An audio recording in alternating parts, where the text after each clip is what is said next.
I'm Adele from Pebble Quilting. Thank you so much for joining me. Today I really wanted to show how I would go about setting up an edge-to-edge design that's meant to have an offset, because I think it can sound a bit overwhelming, but once you do it, it's actually quite a simple process on prostitcher. But as I was setting this up, I thought it might just be a nice project to just talk about a little bit. So we're on the 23rd of December today, and hopefully this will be unwrapped on Christmas morning. We'll see. May or may not be bound by then, but that's okay. But yeah, a few weeks ago I watched Jamie Wallen's presentation that he does on his Patreon channel about his use of shower curtains in quilting. So his Blue Heron, I think, is probably the most famous example of that. And a lot of people have been asking about it, and so he did a kind of a presentation on it. And that inspired me to have a look for custom printed shower curtains that were going to be delivered just in time for Christmas. So you see, it's Jamie Wallen's fault and the custom printing place's delivery's fault for it being this late. It's not that I was disorganized or, basically it just wasn't my fault. It's everybody else's. Yeah, so I had a photograph of my dad's beloved Alsatian, who he sadly lost a little while ago. And I sent the photograph off, and I think it's come out quite nicely. I mean, you can kind of see ear here, but obviously I'll show a picture of the finished project as and when it's done.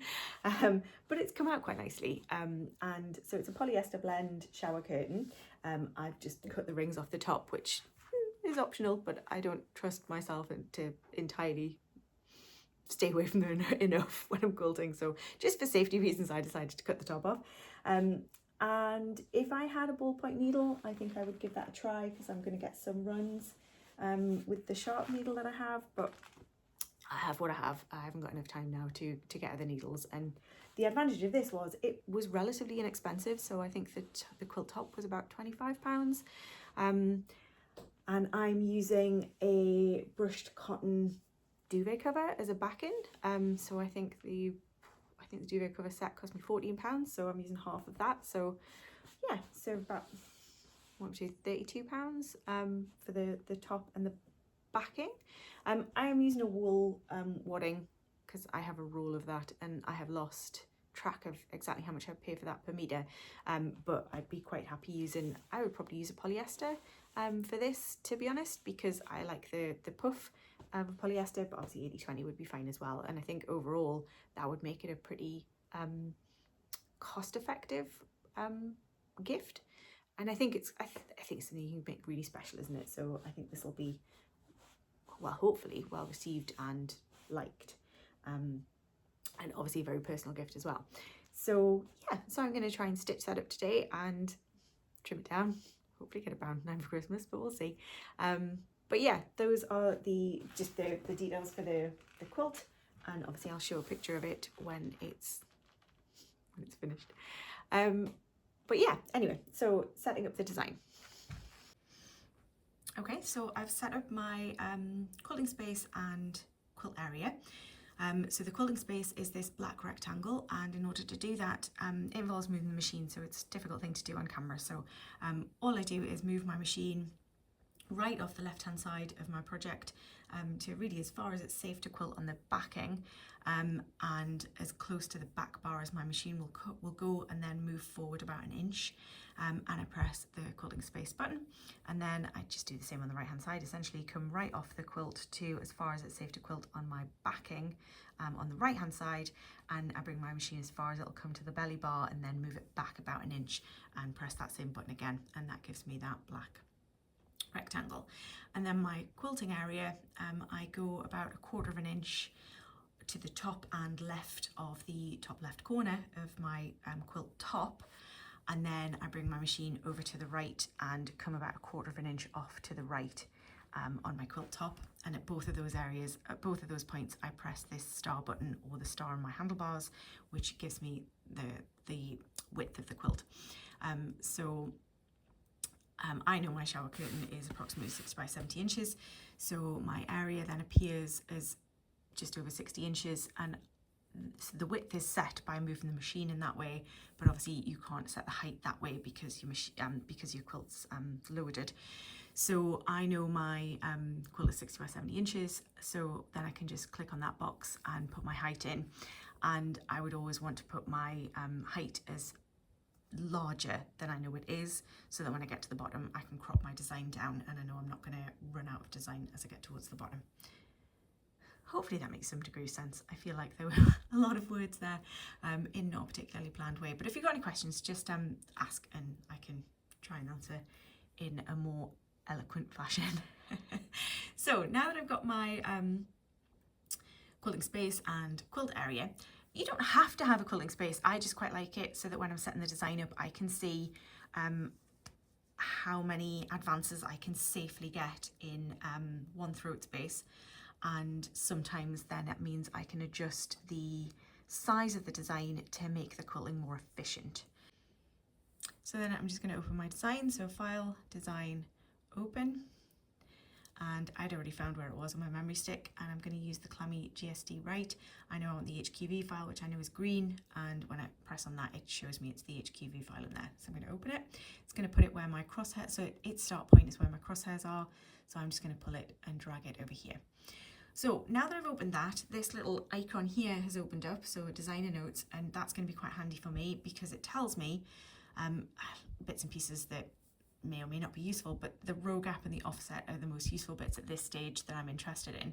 So the row gap is suggested to be -1.5 inches and the offset is 50%. So they are just some values that I either want to write down because I may or may not remember that, or that I just want to try and remember. So -1.5 inches is probably the important one because I can kind of remember that it's offset 50%. So I can close that again, and then I can go into repeat, and I'm just in the basic repeats initially and on horizontal, and I just want to add enough repeats using the plus button that it's going to go off my quilt area.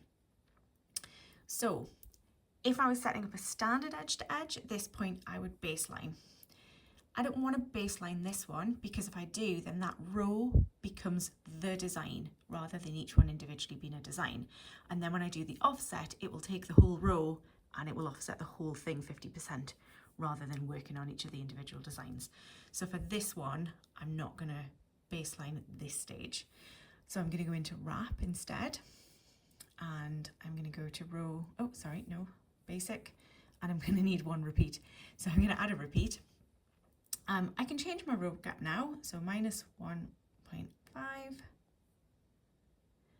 and we can see that's not right, it's not lining up correctly, but the row gap looks okay. So then I'm going to go into wrap and go back to horizontal, and for me I want to offset the row by a half essentially. So I just press that and it magically snaps into place, and if I go into zoom, I can zoom in. Now on this one, yeah, I can still see. So if I go back to basic at this stage, which is where I'm going to want to do the rest of it, at this stage, if I did want to adjust that row gap anymore, so if I wanted to zoom in a bit more, if I wasn't happy with this spacing, oh, not that one, I can go back into my vertical and my -1.5, I can decrease it a bit more, or I can increase it a bit more. So it's entirely up to you how you want that gap. The suggestions in the designer notes are just that, they're suggestions. But I'm happy enough with 1.5. So I'm just going to press that button and come back out again. So now in my vertical basic repeats, I'm going to add more repeats to fill in my entire quilt space and a little bit more. Put another one on just for fun. And then I can baseline that. And now all of that is one design. So I'm going to go back to select, and I'm going to move that now a little bit. So I'm going to zoom back in on here. So at this stage, I'm looking at my black rectangle. So on there, I can see that I can get 1, 2, 3, 4 passes comfortably out of that. Well, having said that, actually, I can't, can I? Because this little bit is going down below that. So actually, I can get 1, 2, 3 comfortably, and the fourth one I just can't quite get.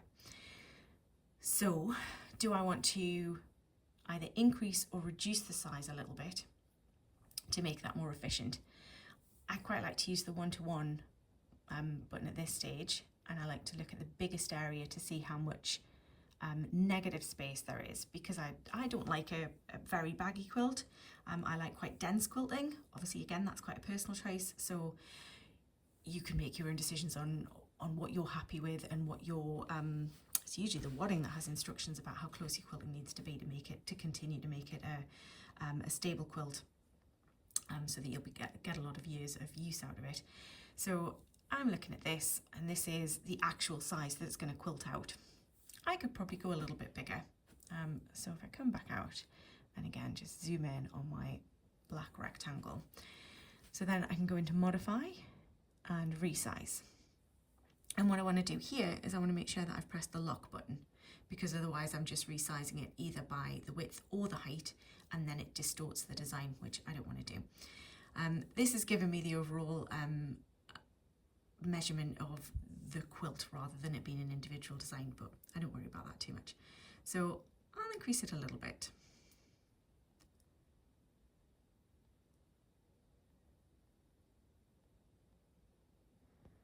And yeah, okay, go to 70 because that seems like a nice round number, doesn't it? There, okay. So then I'm going to go back to select, and I want to grab my design and I want to move it again so it's under the black line. And then I can see I can get 1, 2, 3, still not quite 4. So if anything, I probably should have made it smaller to make it technically more efficient, that I could get 4 passes out of in advance.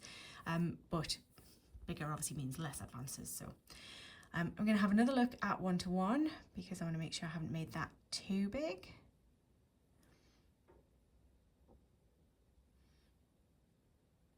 And again, I'm quite happy with that. I don't think that's going to be too much negative space. So I'm going to come out of that now. So, whoops, not select, I want to zoom. So go back in a little bit. So I'm looking at my top, the top section of the quilt just to get the positioning and everything right.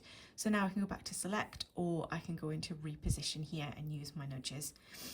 So I'm going to use select first, and now I'm paying attention to my pink box.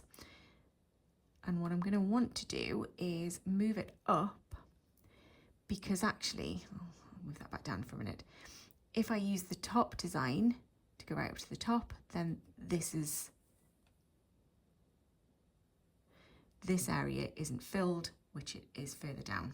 So I'm going to want to make sure that I move the design up far enough that that's not going to be an issue. So I'm going to move it up actually so that the top of that arch is around about the top. And make sure that the left-hand side is off the left-hand side as well. Actually, I'll move that a little bit further as well. So I'm pretty happy with that being the top left-hand portion of my quilt. So you can see from the pink rectangle that the top left-hand part of my quilt will be here. Obviously my binding will take some of it off, but yeah, I'm happy that I can get a pretty much full design in that area. So then I'm going to come back out, and then I'm going to go into my crop, do my outside, close the edges, and I'm going to baseline it again.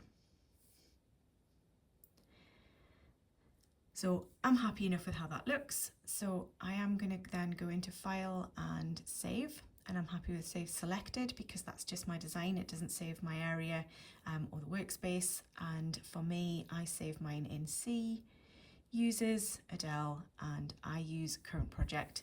And every time I save a design, I just overwrite that file so that I don't have a lot of files because once I've used it, I'm going to set it up again the next time. So that's my design all set up.